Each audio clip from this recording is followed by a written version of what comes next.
আসসালামু আলাইকুম ওয়া রাহমাতুল্লাহি ওয়া বারাকাতুহু ইন্নাল হামদালিল্লাহি ওয়াহদা والصلاة والسلام على من لا نبي بعده أما بعد أعوذ بالله من الشيطان الرجيم بسم الله الرحمن الرحيم قل إن كنتم تحبون الله فاتبعوني يحببكم الله ويغفر لكم ذنوبكم الله غفور رحيم সম্মানিত উপস্থিতি, আমরা বিগত বছরগুলোতে দেখে আসছি ইহুদি খ্রিস্টান নাস্তিকরা আমাদের প্রিয় নবী হযরত মুহাম্মদ সাল্লাল্লাহু আলাইহি ওয়াসাল্লামকে অবমাননা করে আসছে, কিন্তু তারা জানে না কেন আমরা রাসূল সাল্লাল্লাহু আলাইহি ওয়াসাল্লামকে এত বেশি ভালোবাসি। আজ আমি রাসূল সাল্লাল্লাহু আলাইহি ওয়াসাল্লামকে ভালোবাসার অল্প কয়েকটি কারণ তুলে ধরেছি। কোথা থেকে শুরু করব, কিভাবে শুরু করব?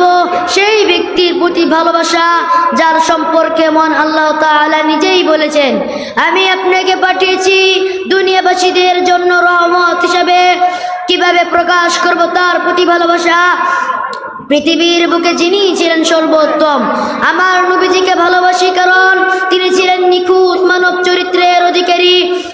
একজন মানুষের মাঝে যতগুলো ভালো গুণ থাকা সম্ভব সবগুলোর যথাযথ প্রতিফলন ছিল তার মাঝে। আমার নবীজিকে ভালোবাসি কারণ তার নামটি ছিল প্রশংসার অধিকারী। তিনি ছিলেন আহমদ ও মুহাম্মদ, অর্থাৎ প্রশংসার সবটুকুই যেন তারই প্রাপ্য।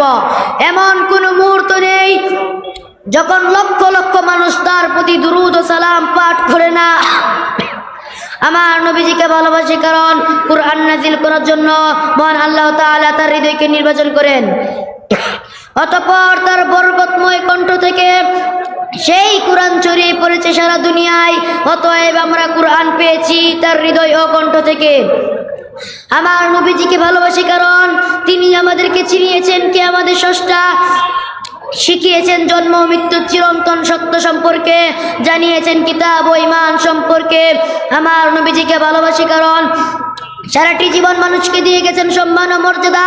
কারোর আচরণ নিয়ে কখনো তিনি বিন্দু পরিমাণ অভিযোগ করেননি। আল্লাহ সৃষ্টি জগতের নিকট কখনো কোনো কিছু চাননি, আল্লাহ ছাড়া অন্য কারোর নিকট মাথা নত করেননি। এটাই হচ্ছে সম্মান ও মর্যাদার সর্বোচ্চ চূড়া। আমার নবীজিকে ভালোবাসি কারণ তিনি ছিলেন সবচেয়ে আত্মবিশ্বাসী, সবচেয়ে সাহসী। কখনো তিনি পিছু হননি, কখনো তিনি ভয় পাননি, এমনকি তিনি সতর্কতা অবলম্বন করেছেন দৃঢ়তার সাথে।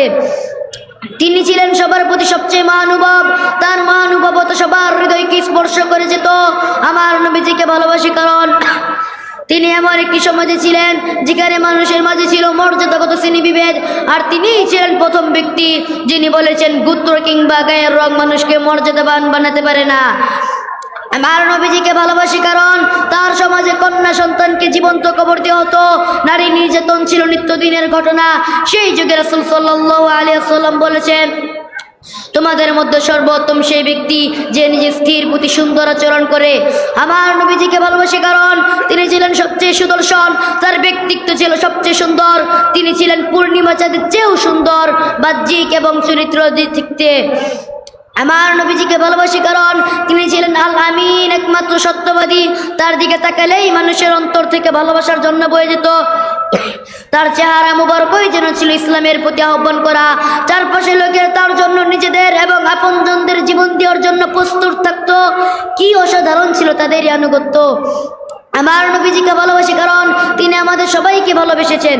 পবিত্র কুরআনে মহান আল্লাহ তাআলা বলেন, অবশ্যই তোমাদের মধ্যে অতি তোমাদের নিকট একজন রাসূল এসেছে, তোমাদের যা কষ্ট হয়ে থাকে তা তার জন্য কষ্টদায়ক। তিনি তোমাদের মঙ্গলকামী, মুমিনদের প্রতি তিনি অতি দয়ালু।